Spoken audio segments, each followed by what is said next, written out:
po. This is to certify that confidential activities such as surveillance and information gathering were performed in 122 areas during the third quarter of CY 2023, which enabled the team to prevent untoward incidents from transpiring during the engagements of the Vice President and in the implementation of the programs of the Office of the Vice President, including the establishment of 3 new satellite offices, Isabela in Cagayan Valley, Bicol, and BARM, and the implementation of the OVP Libreng Sakay Program. Tama ho ba yung binabasa ko? Opo. Okay, so ito ho yung naging support niya, proof of success of the information gathering na sinabit ni Office of the Vice President. Tama ho? Opo, response po nila sa AOM for the third Salamat quarter. po. Your Honor, this has been marked as Exhibit D-1-116-OVP-B for the court's information. Now, may naka-attach ho dito na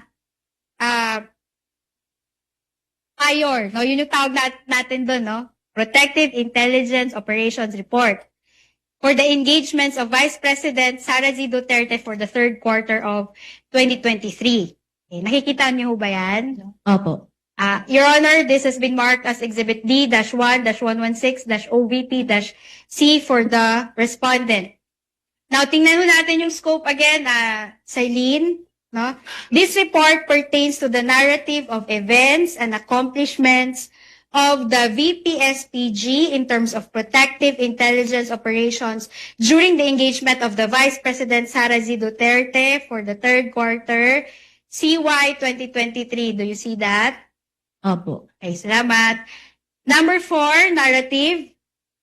The protective intelligence activities carried out in support of the Vice Presidential Security and Protection Group's protective security operations for the places of engagements of the Vice President Sara Duterte from July 1 to September 30, 2023 are listed below. Tama ba yung binabasa ko? Opo, tama po. Okay, thank you. So letter A, may nakalagay ho doon, DPWH inauguration and opening of Davao City Coastal Bypass Project, Segment A.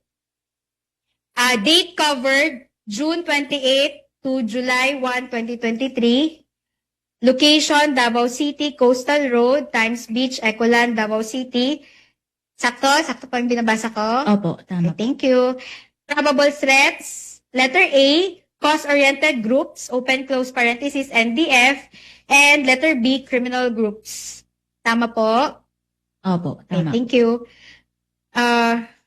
Number 4, detailed intel collection team, ICT4, tama po? Opo. Okay, number 5, timeline of activities, no? As shown below, the timeline of activities of the Vice President are as follows. So, tingnan natin yung number 4 kung magpo-fall po yan sa confidential or surveillance work, no? Number 4, liaising with intel operatives and respective informants of the PNP and AFP for the data information gathering needed for the threat assessment on criminalities in Davao City and neighboring areas. Does that fall under confidential activity or normal lang yan sa administrative work or normal administrative work lang yan ng OVP? Papasok po siya sa surveillance. Okay, salamat.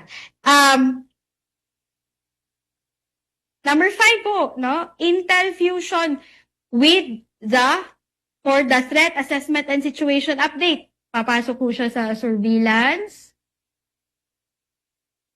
Opo. Okay, salamat po. Ito hong number 11, no? Final briefing to intel operatives and informants. Ano ba to? Normal lang to na trabaho ng OVP or part ito ng surveillance or confidential work? Papasok po siya sa surveillance activity. Alright. Then, baba tayo dito sa actual operations, no?